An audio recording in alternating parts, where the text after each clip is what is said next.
It's simple, so subtle. It's really good. It's writing what you know in a world that we have come back to. Yeah, he was like, turn around. You know? I went. Right? I was like, okay. I feel like that also is probably the best they've ever done the character of Daemon, but we can get into that more as we watch the rest of the episode. Speaking of sexual tension, the next scene is between Rhaenyra and Alicent.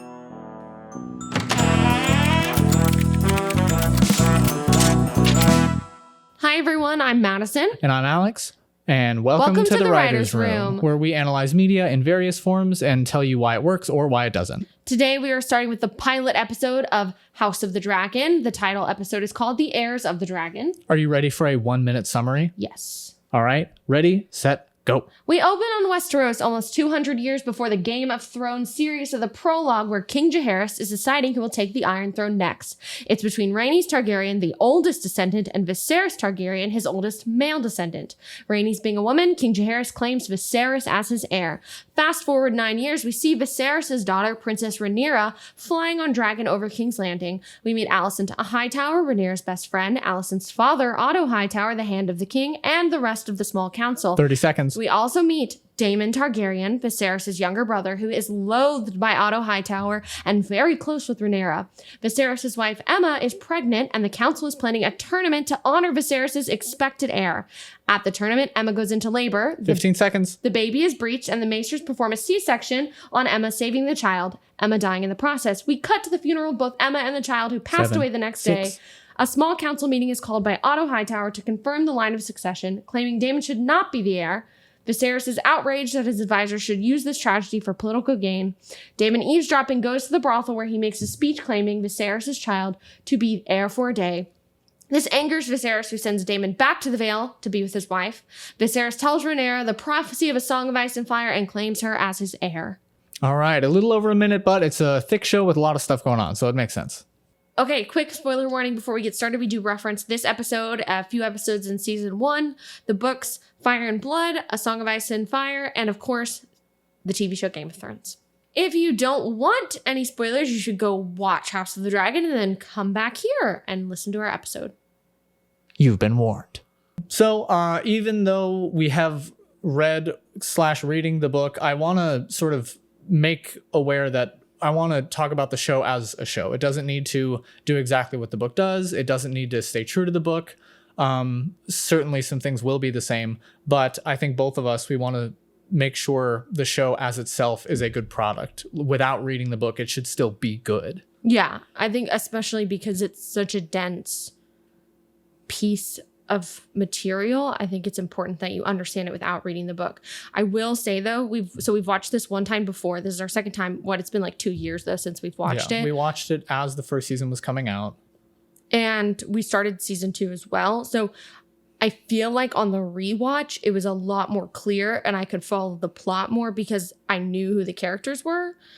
And I guess that's going to happen in any show with confusing names and characters who have very similar names in a bunch of different houses. But I do feel like in watching other shows, obviously Game of Thrones, I wasn't as confused the first time around. That makes sense. Right? And so watching it again, I just felt it was more fun to follow the plot. That makes sense. I do remember because we've been rewatching Game of Thrones as well. We've had a lot of Westeros in our lives the past month or so. And the second time around, even Game of Thrones, which is a very clear show for how complicated it is, I remember being much less lost, you know, especially those first couple episodes. They talk about all these people who have already died and all these things that have already happened, and they don't really mean anything to you yet. And then you find out later, and then it's important, you know? So yeah. I feel like it's definitely got that going against it from the beginning because there are a ton of characters. They're all named the same name, you know?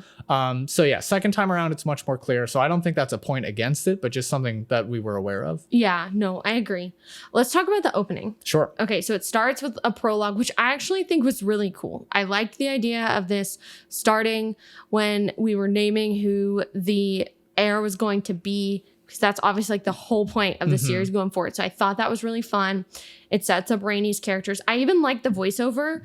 I've heard a few people didn't really love the voiceover. I think it was a creative take, especially because the book is from like the Maester's perspective, right? And it's based on the book.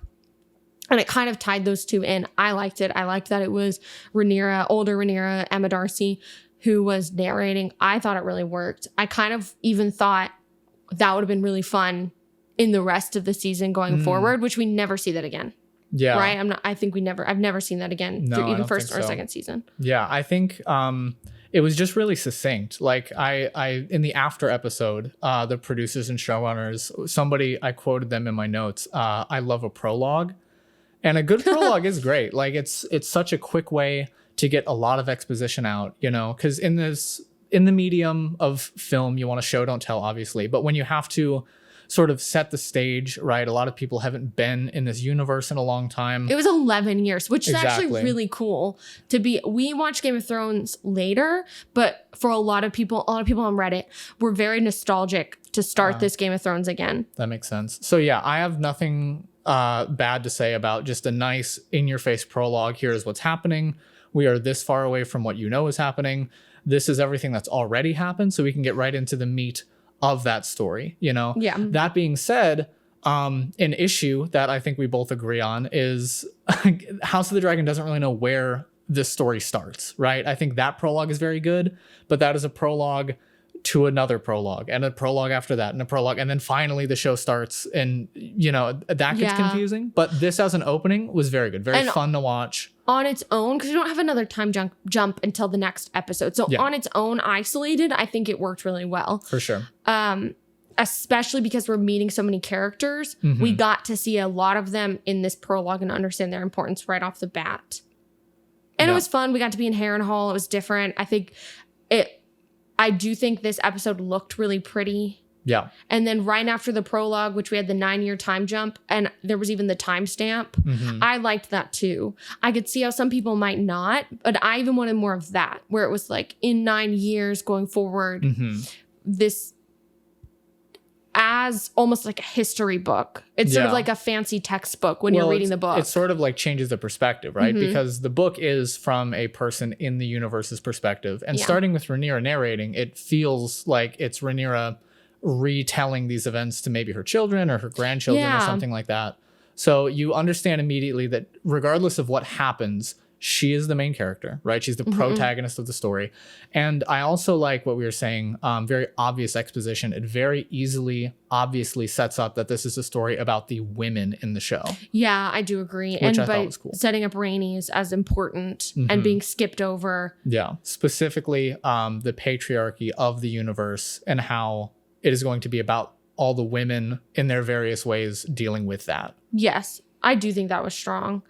And I feel like with the books, so in a regular book, and one that's not supposed to be like textbook-esque, it's right in a normal book, especially George R. R. Martin books where you have a character's point of view, we feel what they're thinking. In Fire and Blood, you don't get that. It's just a record of history, and it's embellished to the point where it's entertaining, but it's a story within a story, almost at that point. Yeah. And so I felt like this both honored that idea of a story within a story and gave it a point of view that the books didn't have, because the books don't have a point of view. It's just with the Maester reciting what happened, and he's from the point of view where he supports the Targaryens, right, and supports who he's narrating about. But I think because of this lack of point of view, when Rhaenyra narrated, it was really fun. Even the whole episode doing that, it added what I think the book lacked. And going further in the series, I don't think it has that as strongly. So I really do think that first episode was really fun, because after the prologue, we go into Rhaenyra flying on her dragon. And that, again, was really fun. We haven't seen that in like literally 11 years. Yeah, well, which is cool because when I think of this show, but like versus Game of Thrones, like what's the main difference? Dragons are commonplace, right? Yes. So it's cool to open right off the bat with dragons and specifically showcasing things that we never really got in Game of Thrones until the very end. So like opening your modern day with a flying scene and those dynamic camera angles, very smart idea. And they played around with the music. They had the main theme of the show, but it was like a soaring orchestral version, something like How to Train Your Dragon, it sounded like. And it was just very cool. Like even as somebody who didn't grow up with Game of Thrones, like it was super nostalgic to go back and just like, wow, we're here. Something else that the episode did in being through Rhaenyra's perspective when we meet Alicent, because immediately she lands and she tells her that, oh, my dragon is going to be Syrax, or is it Syrax? Syrax. Syrax. she says she's almost big enough that we could both ride the dragon. Alicent's like, no, I'm good. I don't want to do that.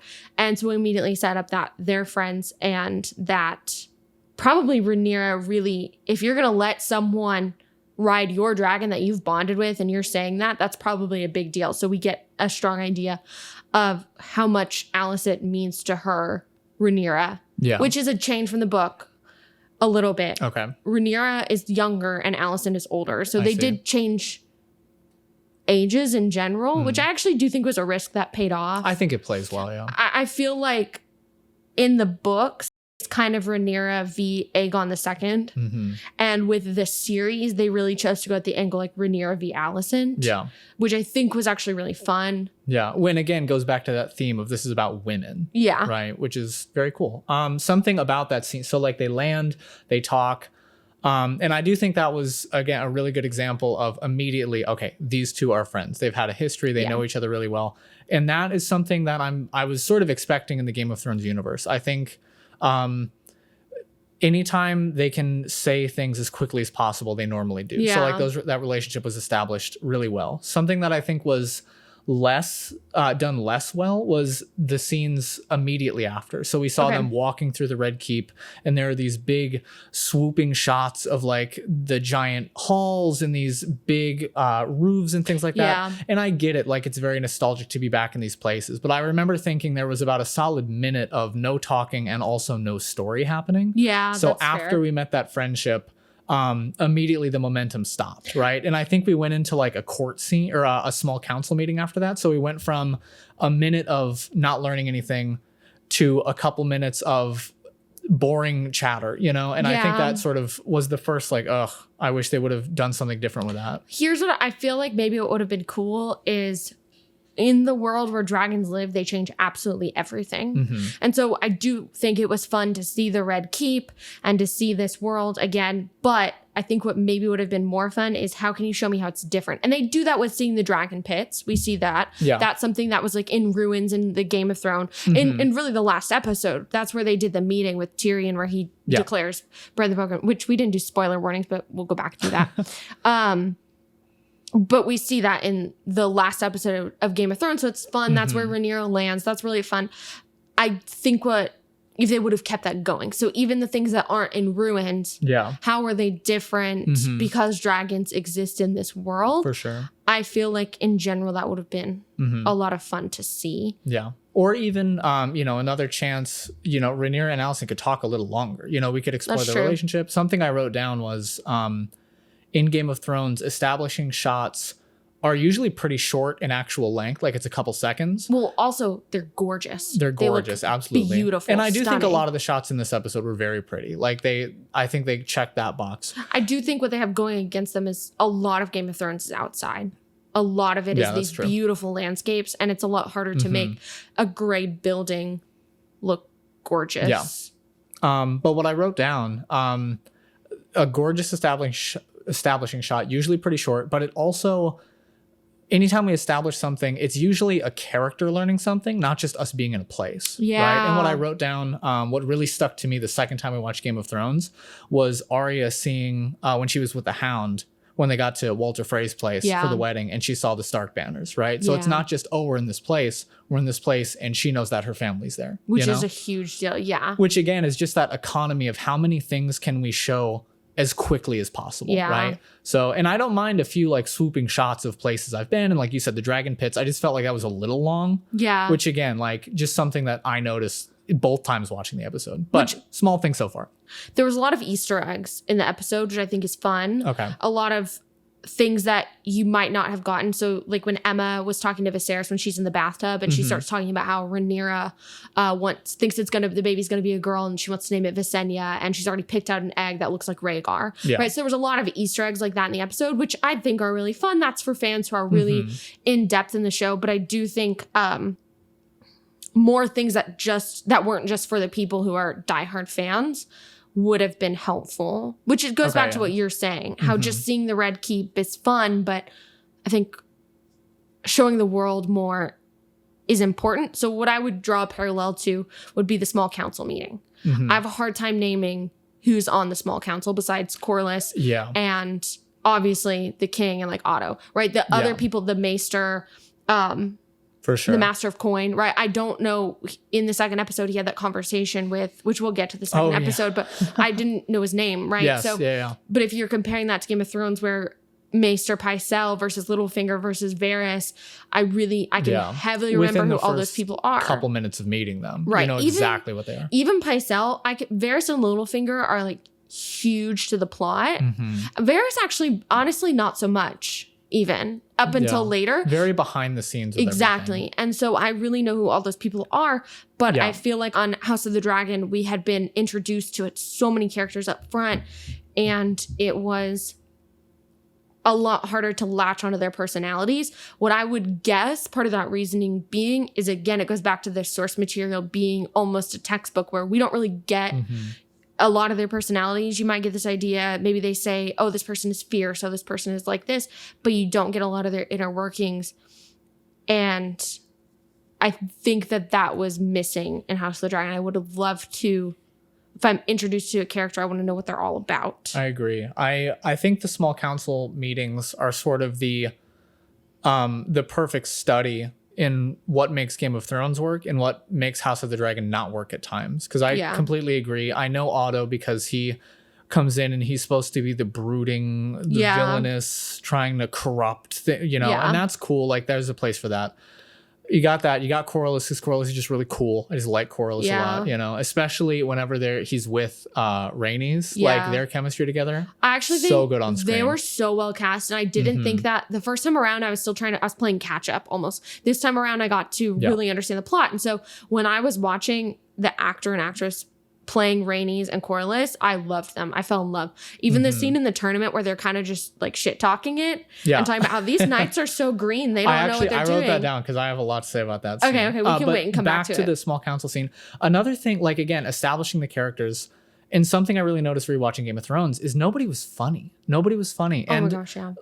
Even all these like conniving characters, Cersei, Varys, Littlefinger, like, they're funny. They have quips. They like pick at each other. And it was just very serious. It was very serious, very boring. And like you said earlier, this is the chance to show how this world is different, right? Because who makes the world? The people in charge, right? So this small council is the top of the top, or what the world is going to be. So I want to see their characters. I think you could push Otto further. Like, if he's going to be the evil guy who just wants selfish power, or the like Tywin or the Littlefinger, right? I need him to go all the way with that. And I think all the actors do a good job. I just think, again, that source material wasn't there to have those full characters. Yeah, I thought it was both too subtle and not subtle enough.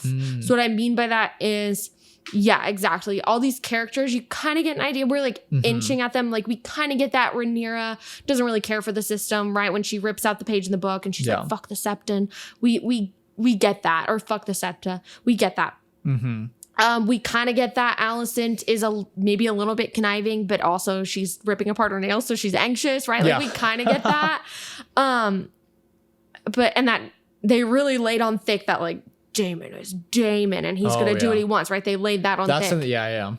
But I do think Viserys is actually pretty established. I think so too. And I think it's cool because we very rarely find just like a good person in the capital, like, because it's not even that he's super noble. Like, he's not a Ned Stark. He's not a Robert, because like Robert's just kind of a dick when we meet him. Like, Viserys is just generally a nice guy. Yeah. Which I think is a really cool way to turn what we know on its head. And I think that is established pretty well because it's so different.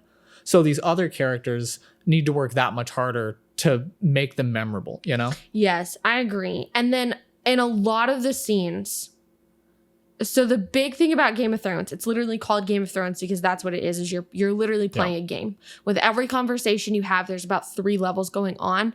I felt like we weren't going far enough with the characters, but then we also weren't adding enough depth in the conversation. Everyone was just saying what they meant. And I just don't think that's enough. Which, like, if you're trying to be an accurate history report, that was great. But it was, I don't know. I wrote all caps boring for the small council meeting. And like, they're talking about a possible war with the free cities. They're talking about the ascension. They're talking about a tournament. I'm like, this is the coolest shit that happens. That's actually, because the thing is about Game of Thrones is there's literal episodes of Game of Thrones where there's no action. Yeah. There will be an episode that is almost no action happens, and it'll be one of my favorite episodes because the dialogue is just so clever. And I hate to keep comparing it to Game of Thrones, but that's what everyone's going to be doing, right? Yeah. And I do think there's a lot of pressure on this show to be good because with Game of Thrones is both considered like absolutely amazing and also just a huge failure at the same time. Yeah. And so I do think there's a ton of pressure on it. I agree. And it's crazy because, there are like some little things like comments I have, but overall, I thought it was a very well done episode. Like right after this sort of lackluster small council meeting, we have this small scene where we meet Daemon. And I think that is very well executed. I think that was one of the top scenes of the episode. Absolutely. One, I think the throne, them changing it was really fun. Yeah.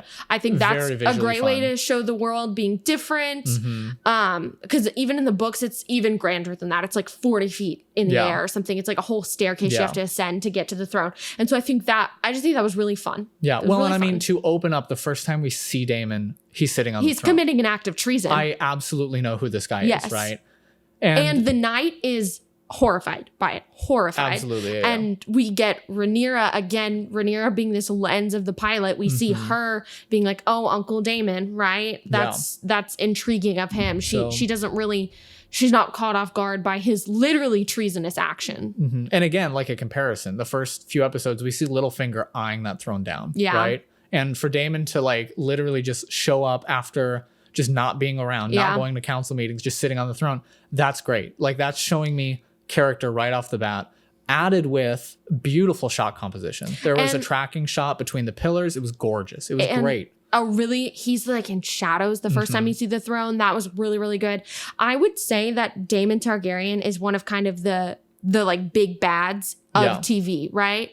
I would really put him up there with like that could immediately become a classic character. Yeah. This classic bad boy character that you get. And I feel right off the bat that the entire writing crew loves his scenes the most. Yeah, that's actually so true. And the cinematographer and the director, because they gave so much. Again, see, that's what I feel like some of the other scenes were missing was the depth. Yeah. We immediately we know Daemon being on the throne is like a huge thing. We see him speaking Valyrian and giving this like Valyrian steel necklace, which immediately like, okay, he is about the history of this family. Like he enjoys this stuff a lot. I can watch that scene independently of anything else and I know exactly what this character is like, right? I don't need anything else. And I think that was done through the shot compositions, the shadows, the tracking shot, all that. Rhaenyra, the way other people react, we get all of that and that tells us exactly what it is. And then on top of that in this scene, we find out their relationship has so much depth to it. And again, I think that was lacking in some of the other scenes, but we see this depth and we see it the High Valyrian. Did you like that? Were you a fan? Loved it. Okay, I was a fan too. I even liked the font they chose. I was like, anytime you can talk Valyrian, because I think they all do a good job of it too. Like it is fun to hear that language. They brought back the guy who did it for Game of Thrones. Okay. It's the same person. Cool. And one, it just sounds really cool. Two, I think you feel like these two characters almost live in their own world when they're speaking High Valyrian. Yeah. Which I know that probably all the other Targaryens can speak that. But it still feels like this intimate relationship, which if you know where it's going, you know that that's important. Yeah. Well, and it's just really organic world building. Yeah. Like there's a character reason why they're doing this, which is establishing how the world was different 200 some odd years ago. Yes. You know, it's great. Yeah. I mean, no one in Westeros at the beginning of Game of Thrones speaks High Valyrian, right? Yep. Except Tyrion really poorly. Yeah. And we never see him do it until he gets to Essos. But I think that's really cool. And then the necklace comes out. I think that was really good too. Very good.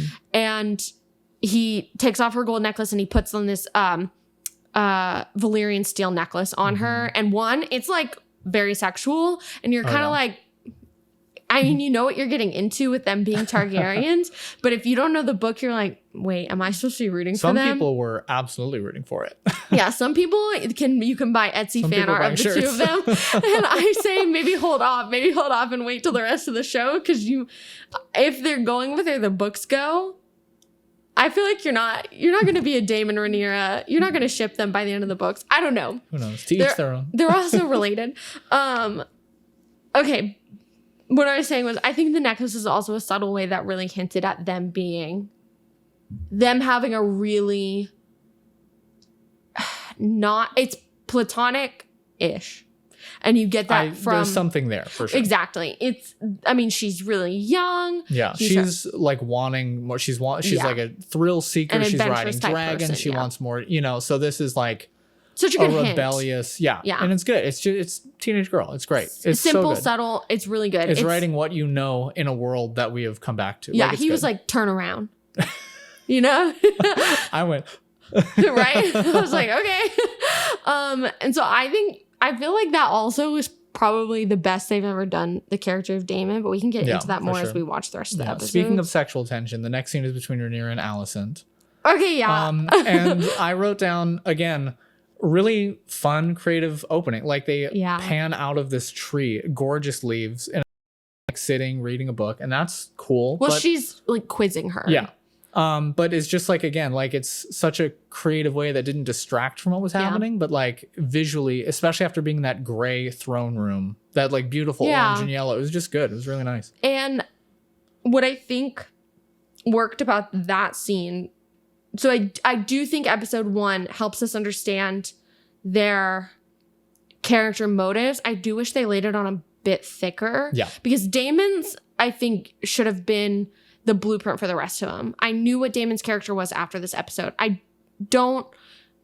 After 2 watches and reading a bunch about the series, now I understand who Alicent's character is after the first episode, but I wanted to have gotten that right off the bat. I don't think I did. And I see the subtle hints, like so Alicent is like, don't you care about your position on the throne to Rhaenyra? Mm-hmm. And I wish they just would have, don't hint at it, just tell me. Right? Or show me, right? Yeah. Show me even more that Alicent takes things a lot more seriously than Rhaenyra does. Because all we're really talking about is like her lessons. And so I think the goal of the scene was to point that Alicent is looking at things. Alicent wants to play the game, I think was sort of the point of that scene, at least a little bit. Right? And Rhaenyra doesn't. I think that's the rest of their scenes going forward is what we get from the two of them.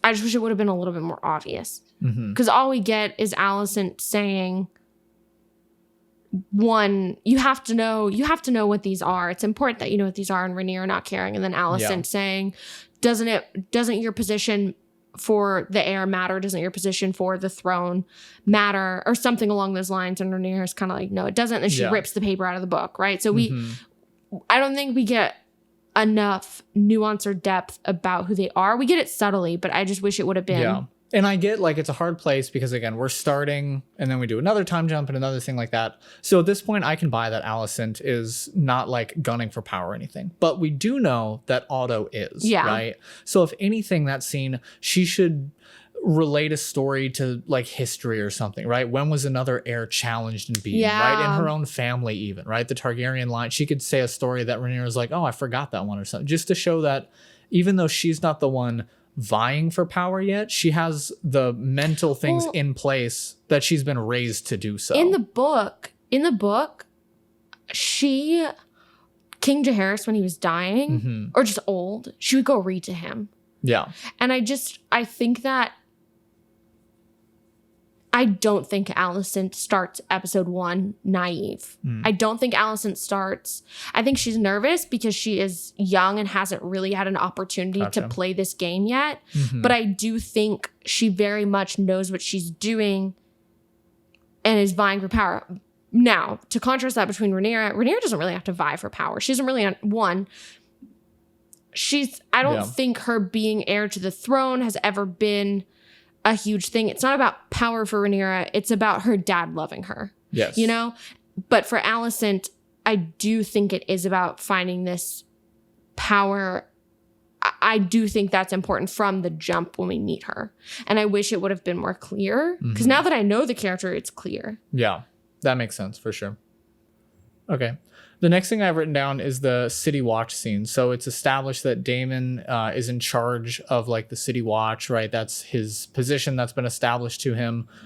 And they start this just crazy violent scene where they go out and he rallies all these people in arms and they're like maiming people. They're cutting off hands. They're doing all this crazy shit. And it's It's another scene that just really fell flat for me for a couple of reasons. Yeah. And the main one is because it immediately completely desensitized me to any violence for the rest of the episode. Okay. Right. And thinking back to the pilot of Game of Thrones again, the biggest thing we saw was like the decapitation of the guy who ran, right? And again, that's so much meaning. Like there's a reason Ned did it. There's a reason that Bran isn't supposed to look away. You're establishing all this lore of the world you're in and the culture of these people. Well, and then on top of that, you're establishing Ned's character with the whole he who gives the sentence swings the sword thing. This scene, it does sort of just establish that Daemon sucks, right? Like it kind of establishes maybe like he's power hungry, right? Like he's given this power and he kind of abuses it. Yeah. Well, and I feel like this is just a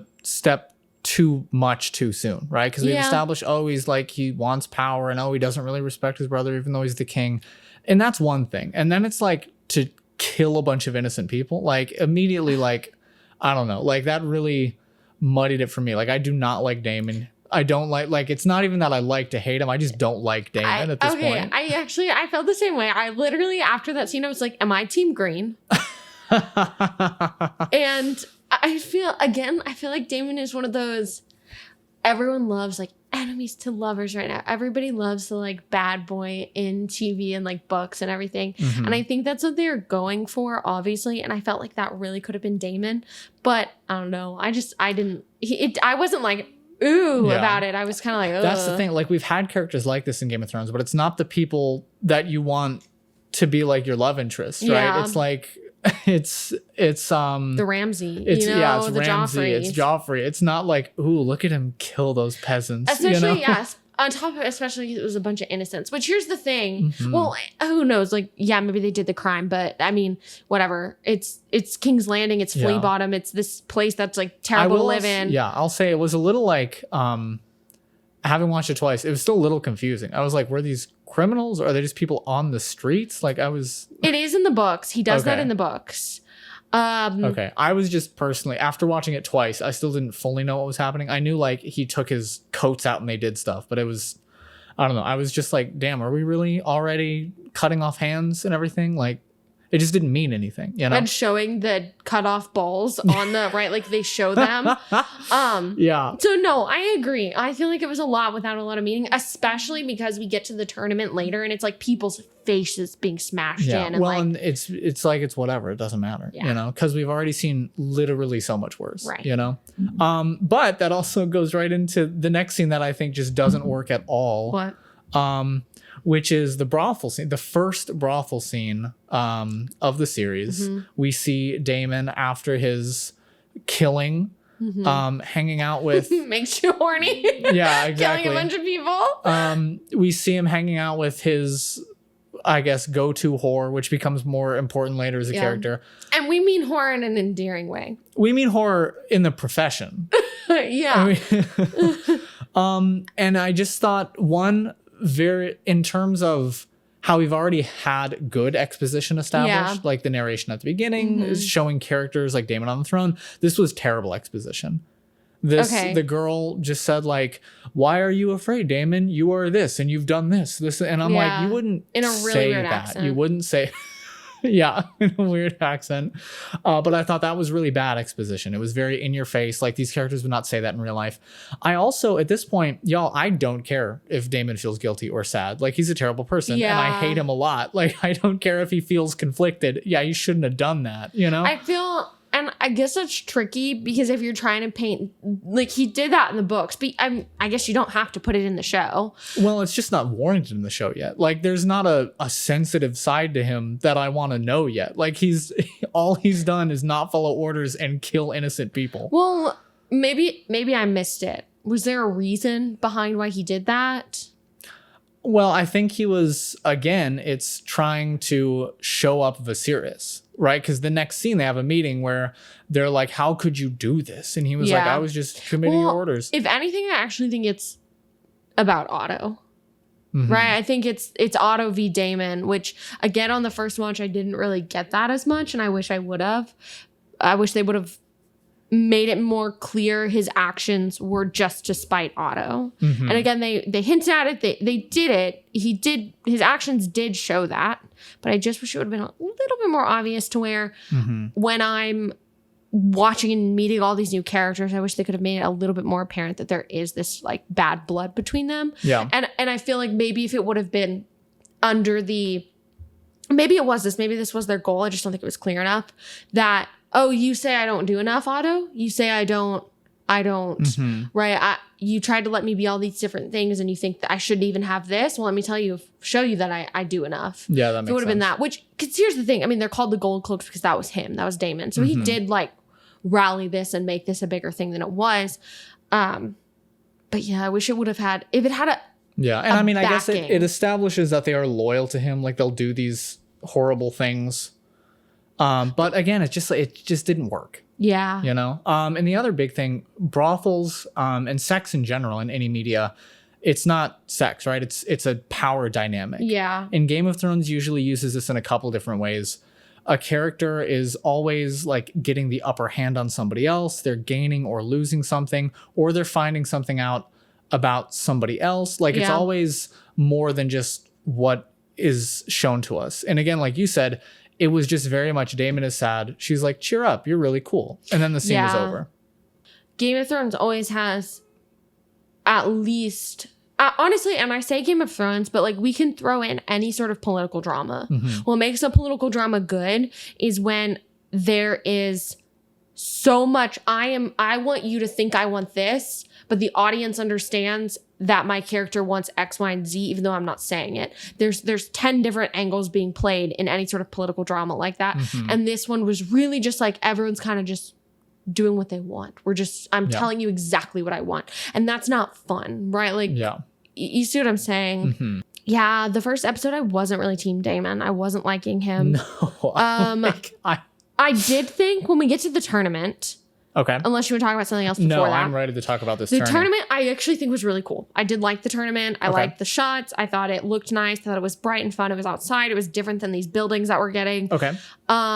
It was kind of fun to see them like beating the hell out of each other, and Rhaenys and Corlys being like, they know nothing. See, and that's why I don't think that's meaningless, right? Because what they're establishing, and I wrote that down too. Like, I think my favorite scene of the episode, I think second place is definitely meeting Daemon. I think that was a very well executed scene. I think my favorite scene, and this is just one scene of the whole tourney sequence, is Corlys and Rhaenys discussing as these two guys brutally destroy themselves, how like they've never even seen war, they don't know what violence is. I think that was great. And that's the bar that Game of Thrones sets. I agree. Right? Like, because that is meaningful violence now. It's meaningful in the sense that it is meaningless. Like they think they're so violent and it's just, it doesn't matter, which I thought was very well done. And they were funny. That's like one of the only examples this episode. I mean, maybe when Rhaenyra was like with Alicent, like tore the page of the book, that was a little funny. Oh yeah, I was cackling. But like that was, I really think, the only shot that was like actually funny. And I think those two actors were so well cast and just so commanding to watch. Yeah, no, they're really great. But it was just so funny. They're just like so above it. Yeah, for sure. I want to go back to the beginning of the tournament. Yeah, I think the tourney scene, I agree. I think the cinematography, very cool. A lot of very cool shots. The colors being outside was nice. And again, like having a tournament so early, again, you have to think the first tournament scene in Game of Thrones, right? And again, there's just so much more happening. Yeah. In Game of Thrones. Yeah. So it's just, again, it makes it feel boring because what's happening? A tournament. Right? Knights are going up and like asking for favor, and that's kind of cool. You have the Corlys Rhaenys scene, which is very cool. And I'm thinking back to Game of Thrones, we're seeing knights joust, who we sort of know, like we sort of know them, but we're also fun to hear the names. Well, like we're finding out about them, right? Yeah. So like before, as the jousting is happening, Littlefinger is telling Sansa about the story of the Hound in the Mountain as the Mountain is fighting, right? And then we see him literally cut a horse in half. Yeah. And it's all this other stuff. And at the same time, the Mountain fights Sir Loras, and we understand Renly and Loris's relationship, and that Littlefinger knows about that, right? And then we understand that Sansa has a big crush on Loris. And then we understand that Loris we get this idea that he was able to beat this giant behemoth, the Mountain, because he was smarter and more clever. And then the Mountain gets so mad, right? So it's all, it's exactly. There's great. So many it's layers. Almost a pick your own adventure of what you want to pay attention to. There's like 6 different things happening all within one plot. And then you get, when you have the gore of the Mountain literally cutting the head off the horse. This is so gross. I hate watching that part. But it's actually so good because you get this idea that the Mountain is just an awful, terrible person. He's just a toddler, right? He's this terrible person who, if he doesn't get what he wants. And then when the Hound and him start fighting, so good. So you get all of that in one turn mode. This one, that's exactly what I meant by like the gore in this was, I don't think it wasn't necessary because I do agree that it was fun in those moments. Yeah. But it wasn't. It could have been so much more. Exactly. There was like one thing happening. Yeah. Two things. They try to do things like Rhaenyra and Alicent are like gossiping in the scene. And that's really cool. But they're talking about stuff that literally is being shown or doesn't. Yeah. Like they literally like talked about 2 people who didn't even show up on camera. And I'm like, why are they talking about this? Right. Which is cool. I mean, it kind of establishes that they're friends, but it doesn't really mean that much. It means exactly what they're telling me it means. And that's it. And again, it's a political drama. I think we need more nuance than that. Yeah. I did like I liked them setting up Daemon versus Kristen Cole. I think that was fun. I think the idea is fun, but again, at this point, I hate Daemon. Like, I don't want him to succeed at all. Because here's the thing. Everyone hates Kristen Cole. Everyone hates him. Yeah. And I think that is so funny that when I watched this back, I was like, wait a minute. Am I team Kristen Cole right now? Like, I feel like that's another missed opportunity. Because again, they talk about Kristen Cole a little bit, right? Rhaenyra asks about him. And all we find out is that he's poor.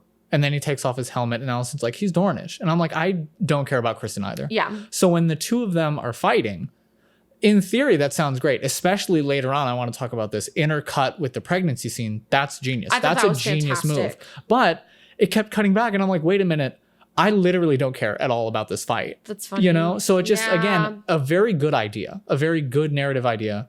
It just falls flat because the characters aren't established yet. So we have Daemon chooses, it starts with Daemon choosing a high tower, right?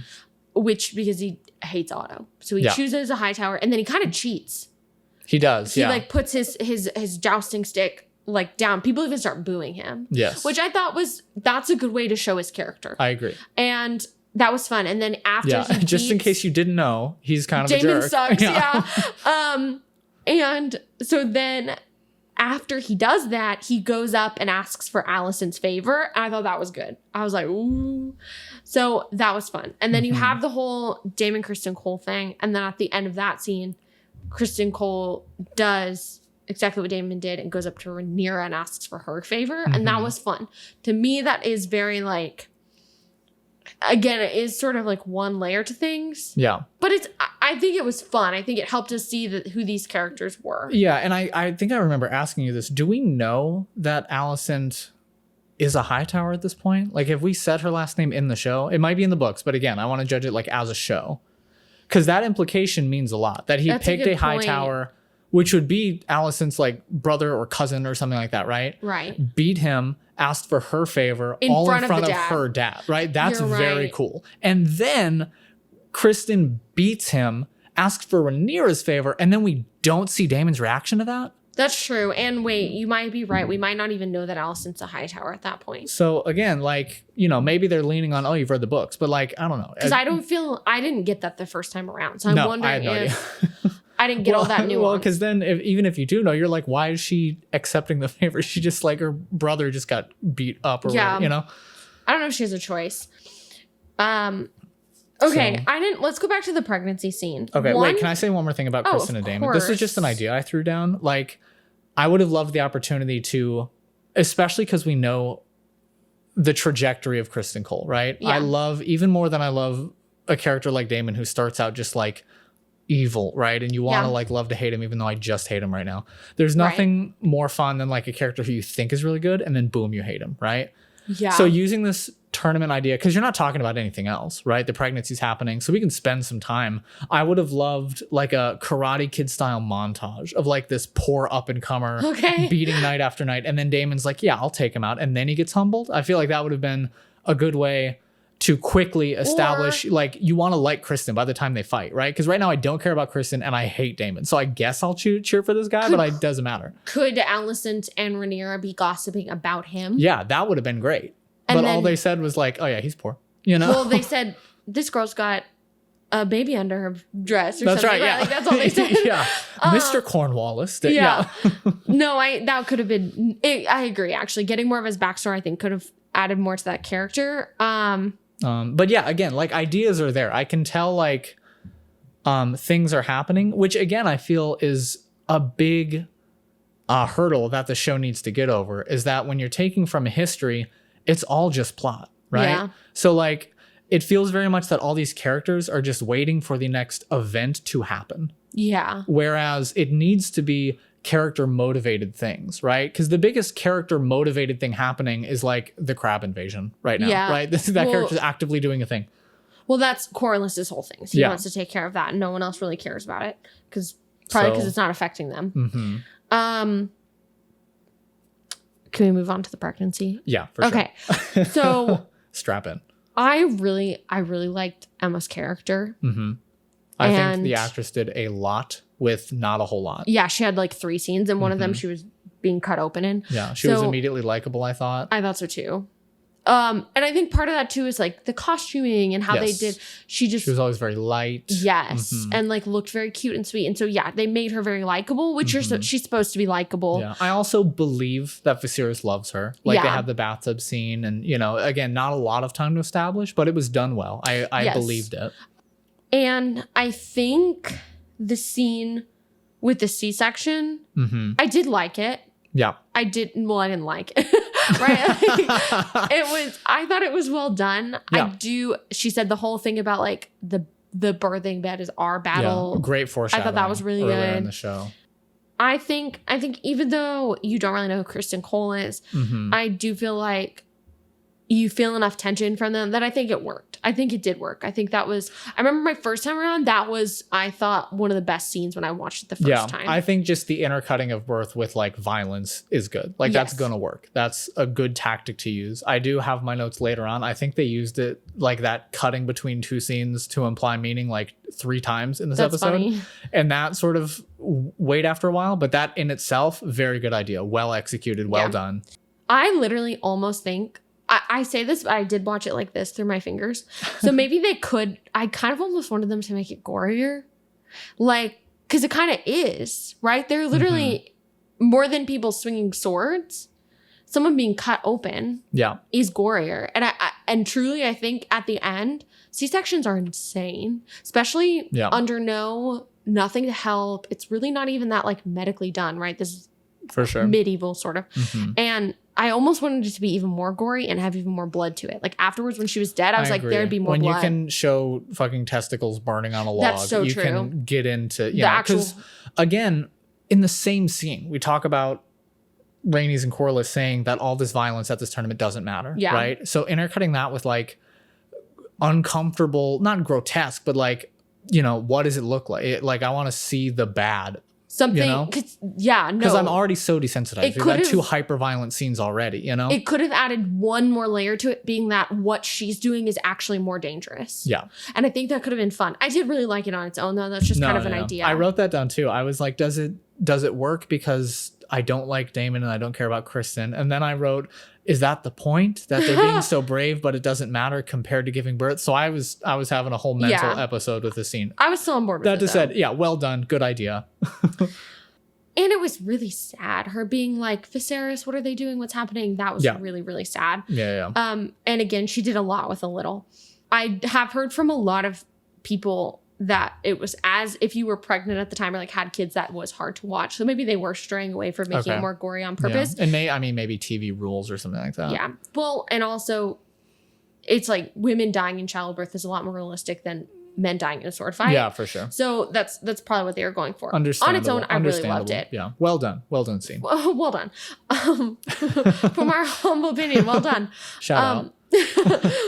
I did think it was cool that after that scene, after she's died and they have the baby, and it goes to them whispering in each other's ears, and it was only the men were being whispered to. And I thought it was really cool. Yes. It was just like subtle. Cool. Again, it just, anytime you can show power dynamics without words, yeah, well, that's and the succession of who was told, right? Like Otto was the first person. No one even told Rhaenyra. Yeah, we didn't whisper in Rhaenyra's ear. I thought that was really good. Good. And again, like you put that together yourself, right? Yes. She wasn't like, oh, why didn't you tell me? Or, you know? Yeah.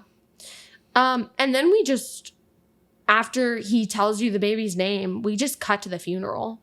Yeah. Which I did think the funeral was really sad. I did think Rhaenyra's line about, I hope my dad was happy. Because again, that is what her character boils down to. Yeah. That one line was good. And then the rest of the funeral scene, I was wondering, I wonder what everybody else thinks about everyone else. What do you mean? Just, I know how Rhaenyra felt about her mom. I know how Rhaenyra feels about her dad. I don't really know where anybody else stands with anything. I guess that's After this scene, Otto says the queen was well loved, but we never saw anyone interact or talk about her. That's fair. We don't know, like, I don't know what Otto thinks of anyone besides Daemon. You know, I can assume that he kind of thinks Viserys is like weak or whatever. But like, there are all these people here and I don't really know where their heads are at, right? Like, is this... Yeah. Because again, a funeral scene, like, yeah, sad. It's sad for like a few people. And then it needs to be a potential ladder for everyone else, right? Yeah. Like, Otto is not sad. I don't believe that Otto's sad. I right? don't believe that Otto's sad. I don't either. believe that Daemon's really sad. I actually think Otto does not really truly care about anyone, right? Except like, like his... So I feel like he's actually... right now in the first episode, he's sort of painted to be that Tywin-esque. It's about family and a rising. And we know that he's like not a firstborn son. So like this is the thing that he's doing. He got into the council. Like he's relentless in working for this, right? So I get that. But I'd love to see more of that. I don't think he has love for Viserys. I don't think he has love for I agree. I don't know how much he loves his daughter, right? He clearly does not care for Rhaenyra at all. Yeah. Like, I think he likes his family line. Yes. And he's willing to use himself and his daughter to further that line. Yes. You know? Which is, again, cool, but not showcased as much as I would like it to be. Yes. Or like, yeah, they talked about the C-section thing. Like nobody was even like discussing that or talking about that, you know, like it's just sort of the thing happened and then another thing happened and now a thing happened, you know? Yeah. They immediately go into this, okay, we have to have a small council meeting. Yes. Right? Which Otto's the one who leads that, right? Yeah, because I wrote down what you were saying before in the small council. He's referring to Daemon and he says something along the lines of like, no man has ever turned down the idea for absolute power, right? And that's a good foreshadowing for like who he is. So, and this kind of goes back to it. So chaos is a ladder, right? So Otto immediately after this funeral calls this meeting. Which again, like, yeah, that shows me that Otto doesn't really care too much. But it's the funeral scene itself could have been more impactful by seeing these people interact in this specific circumstance. And again, it's like it's outside, it's gorgeous. Like use that scene, you know? The dragon looked cool.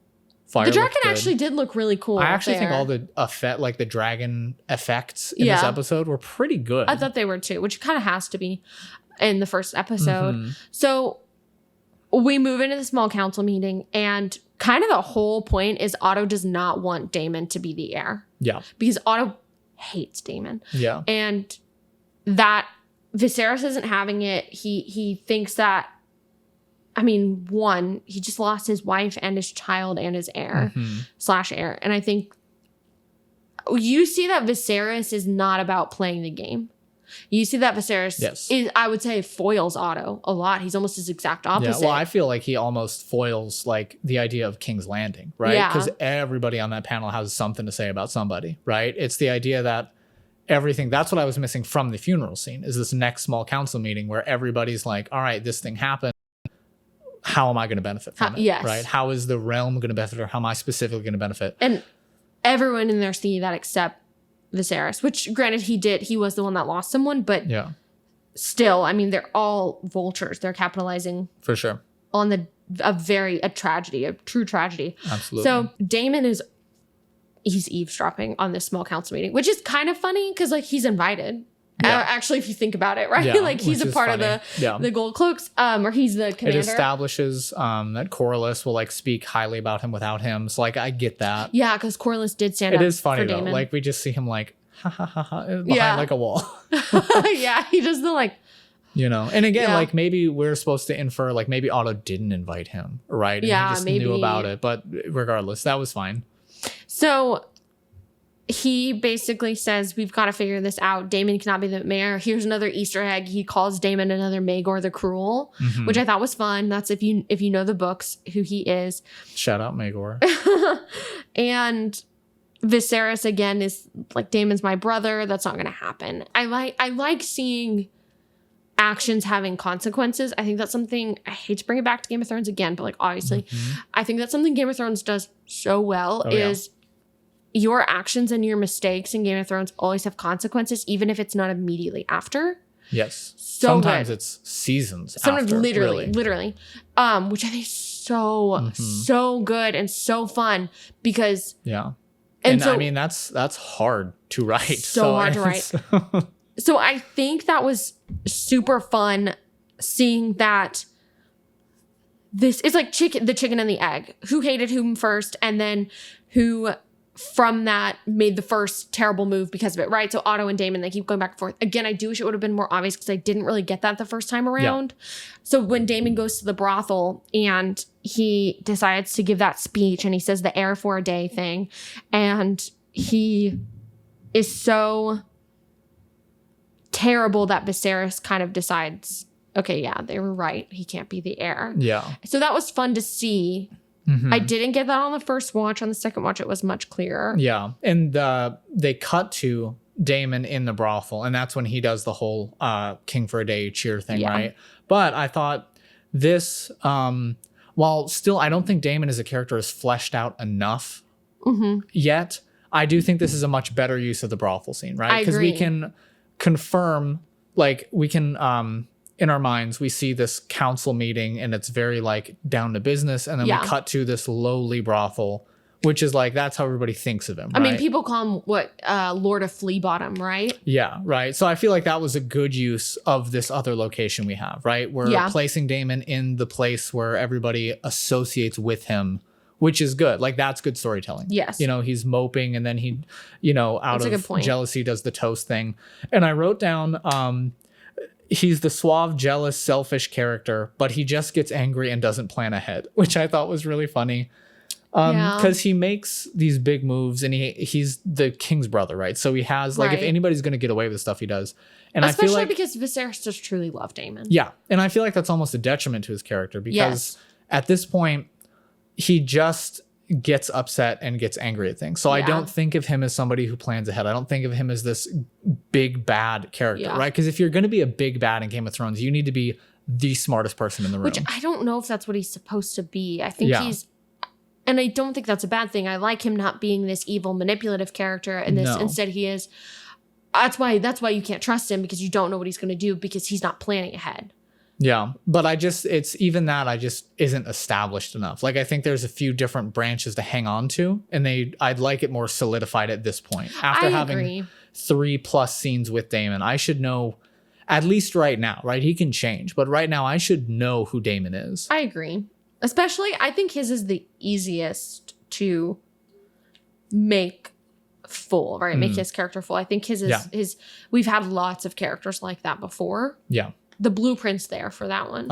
And then we have the next scene. I really like the scene where Viserys is sitting on the throne. Yes. And he's essentially reprimanding Daemon. I actually really like that.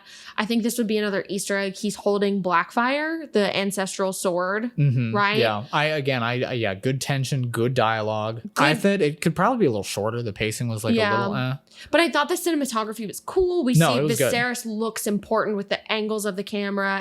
And we haven't seen, I don't know if we saw Viserys sit on the throne yet in that episode. I don't know. So that's a cool way to sort of show that and who he is. Yeah, for sure. I thought it was a strong scene. I also want to go back a little. We skipped this. After the funeral scene, we get Otto and Alicent together, and Otto's like, you should go see the king. And that leads to my third favorite scene of the episode, which is Otto and Alicent, or Alicent and Viserys talking. Yeah. When he's like by his model of old Valyria, and she's like trying to like counsel him. And I just thought that was really well done. And like good acting. They were both like super awkward and uncomfortable, but like in a good way.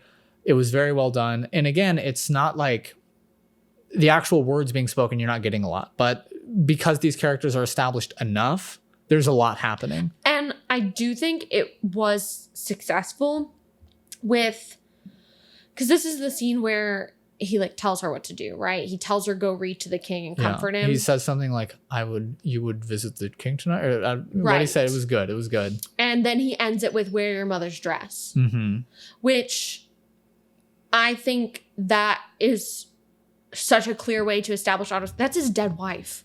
Yeah. Right? That's his dead wife. And you're saying her dead mom, and you're saying go wear her dress to seduce this man without saying those words. So I thought that was really successful. And that's kind of what I wanted more of. Yeah. Where these lines, that's exactly it. Just where these lines really, truly tell us who these characters are. Yeah. And again, I feel like making Alicent younger in this version, I feel like this scene is another like establishing that she's not independently acting yet. Like I feel like she's genuinely consoling him at this point. Like she says the thing about her mother. You think so? I do. I really do think so. And I think I don't think so. Really? Yeah, because it's the second episode where he has her like names her his wife to be.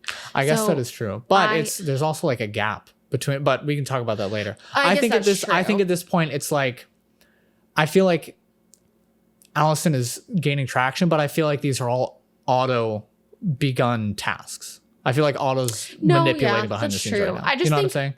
I think the point is Alicent and Rhaenyra contrast each other, and that Alicent wants to play this game, and Rhaenyra just wants to eat cake, like she says, and ride dragons and hang out with her friends, and she's comfortable where she is, basically. Yeah. And I think that sets up their conflict between them. Okay.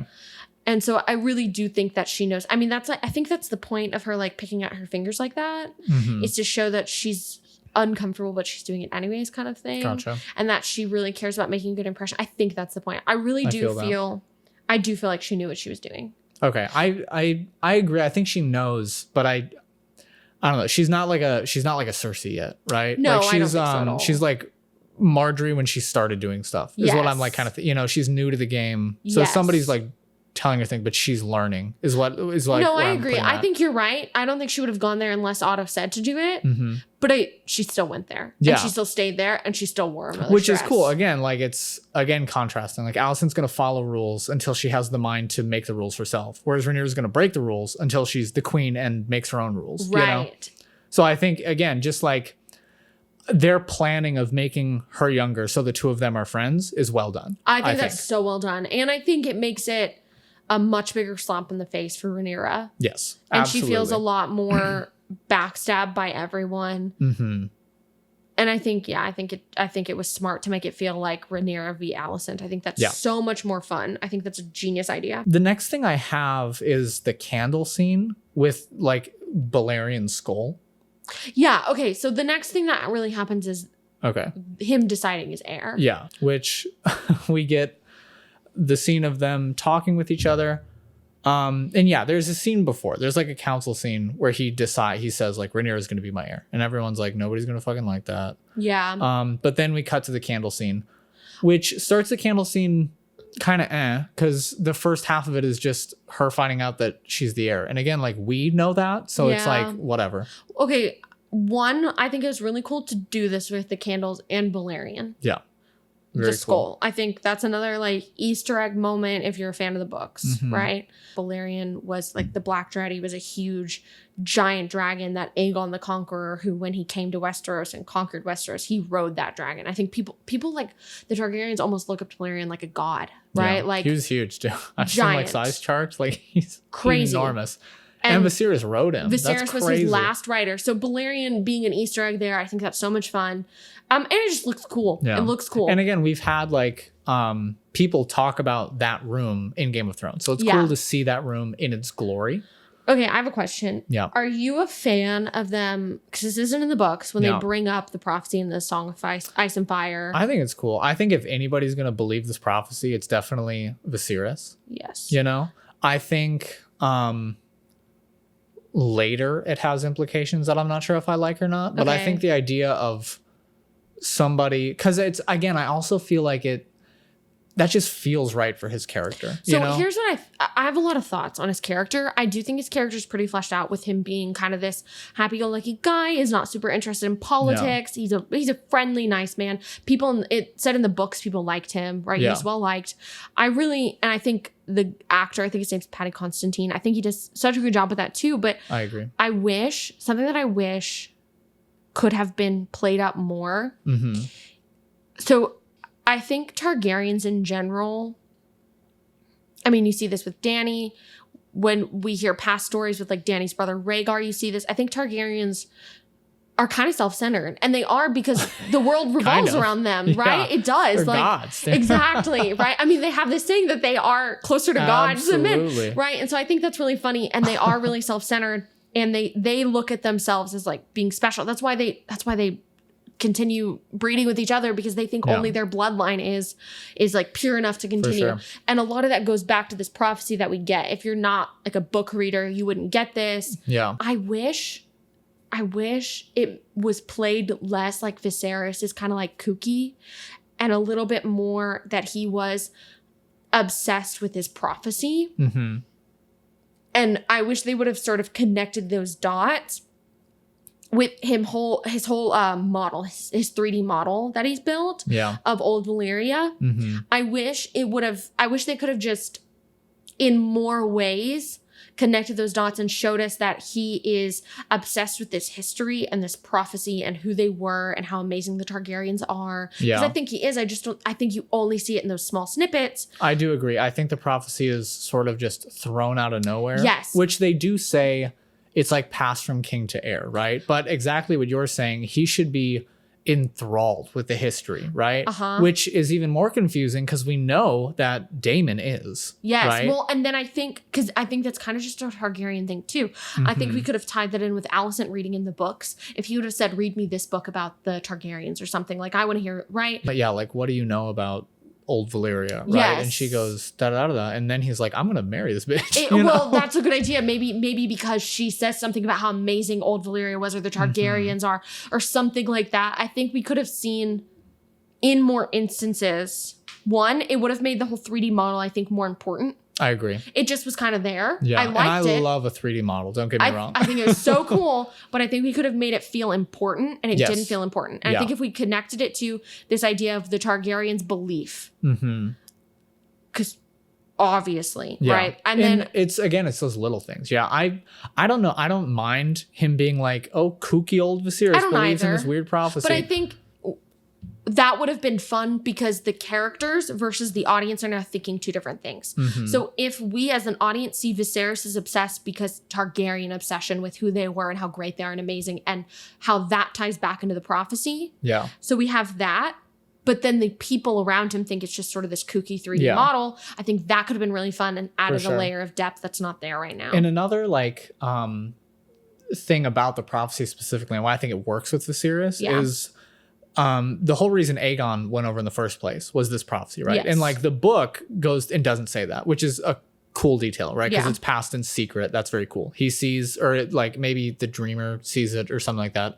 They have a vision, right? Of this. It's Aegon, I'm pretty sure. Okay. Aegon the Conqueror. Aegon has a vision. He's like, I need to go save Westeros because somebody in my line is going to be the prince who was promised, right? We know from the book that Aegon is also like a kind, peaceful guy, like bloody wars and conquering and stuff. But like most of his ruling was peaceful, right? He was a peaceful guy. He liked taking care of his people, right? So it's totally believable in my mind that this prophecy that is a little self-centered, right? That's fine. But in the end, it's not like you will rise to power. It's you will save the world, right? Yes. Like Damon's not going to save the world for saving the world's sake, right? Yes. Like Viserys, I believe that. He's like, yes, I need to do this so one day my great grand can save, or he thinks it's Rhaenyra, right? By the end, he's like, thinks, you are going to, like, you're not going to rule, you're going to save everyone, and right? I actually think that ending scene, I really think they could have gone farther with it, because here's the thing. If me personally, I'm not a king. I'm not, right? Like, I'm not anything special. I'm here podcasting right now. So I truly think that if I felt like my heir to the throne, my child, was going to, who quite literally saved the world from the biggest evil, I don't know what. All I know is that it's like the biggest evil in the entire universe of ever existence. If I think my child is going to do that, I think it was intense, but I just think when you live in the middle ground, when everything is the same intensity. So if who the heir is feels the same intensity to Otto, who just wants power, as it does to Viserys, who thinks that it's going to literally save the world. When you have those two equaling each other, there's no nuance, and it's just not as fun, and we don't see the characters and we don't see the reasoning behind them. And so I think they could have made that scene so much bigger and grander, and it could have been so intense, and like angles and this and that. And I think if they would have made it so clear from the beginning, this talk and this prophecy is not like any other conversation we've ever had. Yeah. It's going to be different. I think that it could have been more successful because it did feel thrown in. I liked it being there, but it did feel like, hey, remember this, audience? Yeah. Because it's not in the book, and it's not in the book for a reason. And it's not in his character, right? And he doesn't need to talk about the prophecy, but he should be rattling on about Aegon and like fate and things all the time, right? Like this should always be constantly weighing on him, right? Yeah. Or it could have, I just think more ups and downs. Variety makes things so much more fun and interesting. And I think maybe if Rhaenyra is kind of silly, and we see that she doesn't take things super seriously. We saw that earlier in the episode. So let's see this now. And we saw it a little bit. But I think if she would have been even sillier and he would have been even more serious, and she realizes this isn't a joke, it could have just, everything they're doing, I think, is right. It just needs to be done stronger and more obvious. I agree. With more levels behind it. And then I think it'd be amazing. Yeah. So I loved the prophecy being there. I just think I wish it would have been explained from the beginning to be set up. Viserys aggressively explaining that this is the most important thing that's ever going to be said. Yeah. Because could you imagine how probably these other Viserys is like a nice guy. So let's imagine how like Aegon the Conqueror's conversation went. Right? Because it's been passed down. We know it's been Maegor the Cruel. How did he talk to his heir? Right? Like, how did all of these people, when the handing of the dagger down, how did that all go? Well, and how is it that like all these people, because like, I don't know, Aegon to Aenys makes sense, right? Yeah. And maybe like Maegor found out, like, I don't know, it's got to be pretty serious for everybody in this line to be like, yes, this needs to stay in the, like, this is the reason we're here, right? Why we are considered the best why of the best. Why we are gods, right? So yeah, scene, again, idea was good. Execution was just like, that came out of nowhere, you know? Again, like, in itself, going from talking about the prophecy to cutting to her like coronation of being the heir, cool idea. But it's the third time you've done it this episode, right? That's so true, at that point I was like, this is, come on, y'all, right? Yeah. Like it's a lot. And then also, I don't know, I feel like throughout the episode, the score was kind of all over the place. I said at the beginning, I really liked it. It was soaring. A lot of the times I feel like it's doing a little too much. I feel like the score is very in my face. When the actors maybe don't have a lot to work with, like they're really trying to get me to feel something with the score. And I feel like that's distracting. There was a really weird like piano thing happening in that scene that really took me out of it for a little while.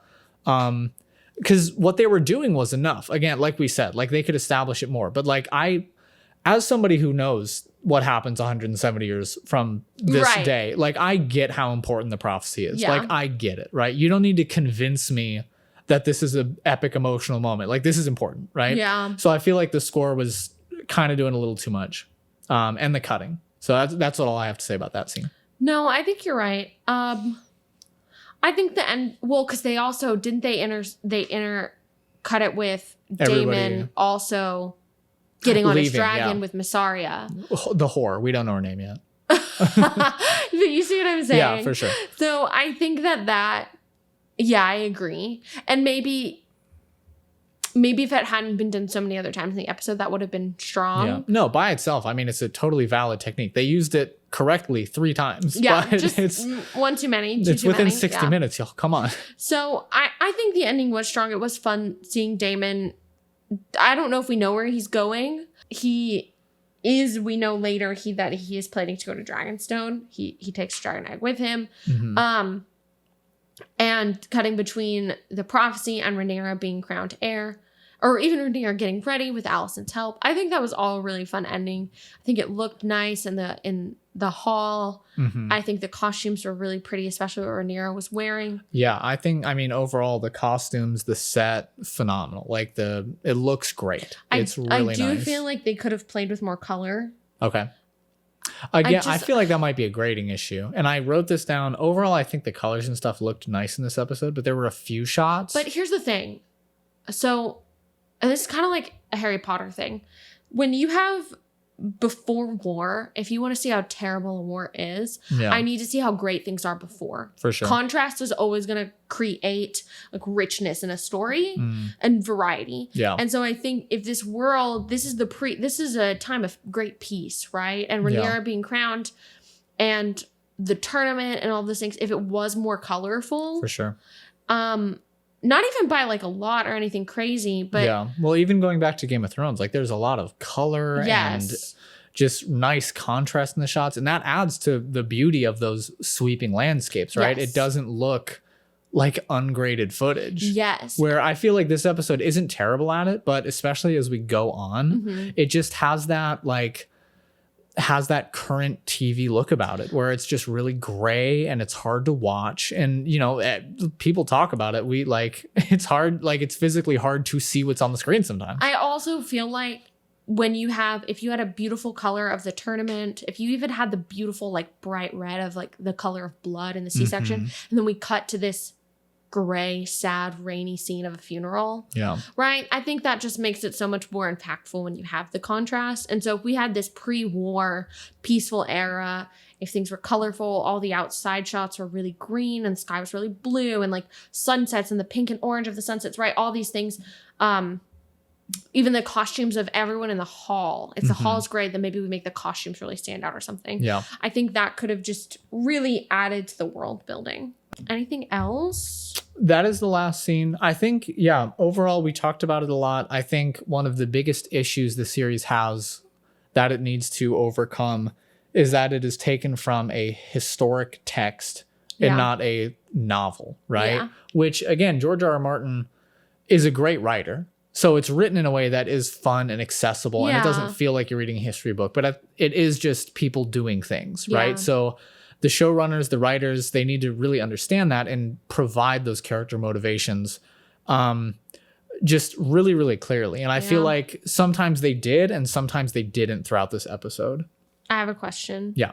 Who would you have put as your successor to the throne? Like in my life? If you were Viserys. Oh, I don't know. I mean, after all that happened, I feel like I'd go with Rhaenyra. I think I would too. Or Rhaenys, if that was possible. Yeah, honestly, I'd be like, can I just step it off? Right? I was wrong. I should. What is it in the after episode? They're like, Viserys doesn't want to be king. At what point are you just being like, trade? You know? Yeah. I don't know. And I think that's like important. Yeah, you're like not supposed to know. It's a big risk to choose Rhaenyra for like prophecy's sake because it's the prince who's promised. It's big because there's never been a woman in charge. She's also still a kid. She's a child. She disobeys just like Daemon, and he's awful, you know.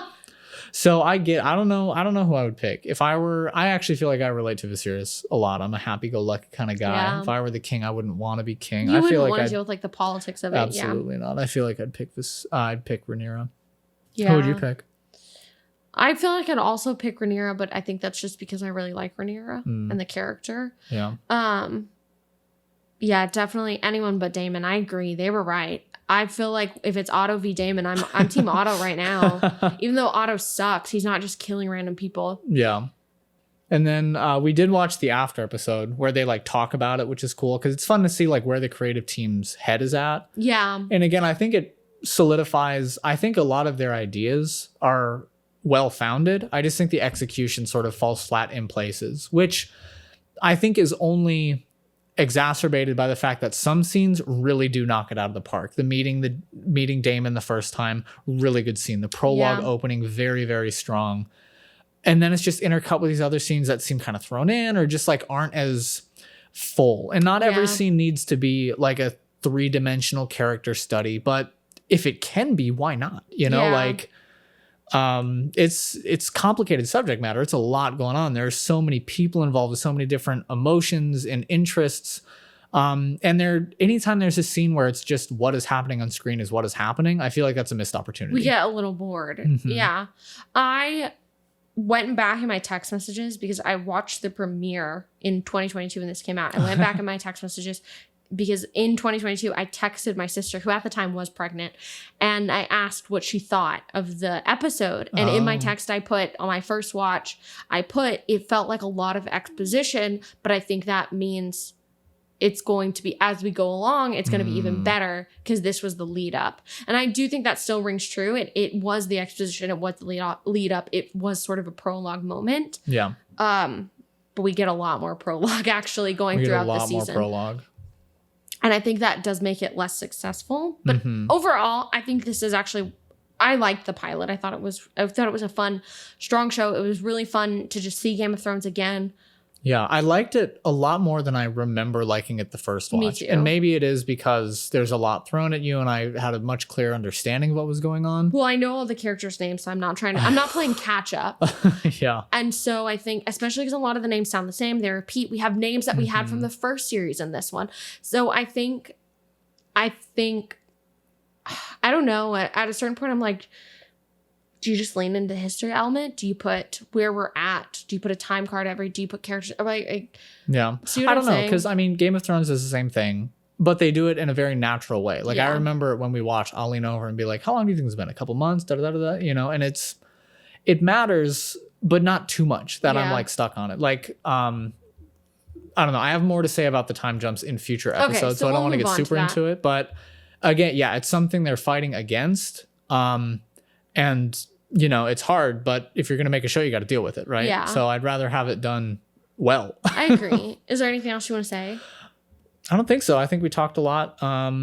Good ideas. I love hearing your opinions, as always. I want to end on a quote. Okay. So this is a quote from the episode. Viserys says it. He says, "The Iron Throne is the most dangerous seat in the realm."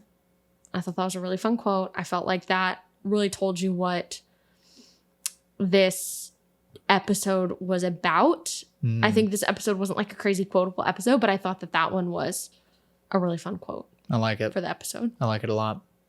And we hope you liked listening to us. If you did, we'd appreciate you interacting with this. You know, like, share, so more people can listen to it. I think we have pretty good ideas. What do you think? Yeah, I hope so. Great. Thanks again. This has been Welcome to the Writer's Room.